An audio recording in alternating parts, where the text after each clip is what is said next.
मित्रांनो, परळी नगर परिषदेचा निकाल लागला आणि निकालामध्ये सत्ताधाऱ्यांच्या आशीर्वादाने आणि पैशाच्या जोरावर त्या ठिकाणी आमदार धनंजय मुंडे यांची सत्ता आली।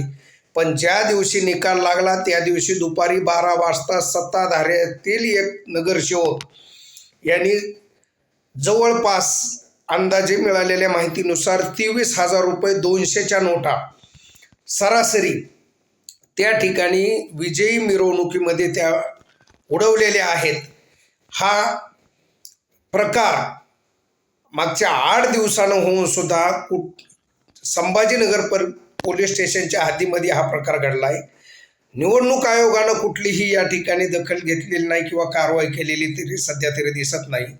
या ठिकाणी मीडियावर ज्या वेळेला यांचे व्हिडिओ व्हायरल झाले तरी सुद्धा मागच्या 7 दिवसापासून या ठिकाणी कुठलीही कारवाई त्या नगरसेवकावर या ठिकाणी होत नाही।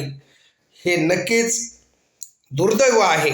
एरवी निवडणूक आयोगाने परळी पोलीस खोट्या गुन्ह्याला किंवा खोट्या गोष्टीला लगेच तत्पर दाखवणारी ही पोलीस यंत्रणा किंवा प्रशासन एवढी मोठी घटना घडून सुद्धा काहीही त्या ठिकाणी दखल घेतलेली नाही आहे। म्हणून या सर्व प्रकाराचा तपशील मी जिल्ह्याचे लोकप्रिय खासदार माननीय बजरंग बाप्पा सोनवणे यांना जशास तसा देणार आहे आणि नक्कीच आदरणीय खासदार साहेबाच्या माध्यमातून निवडणूक आयोगाकडे एक तक्रार करण्याची विनंती मी या ठिकाणी माननीय खासदार साहेबांना करणार आहे।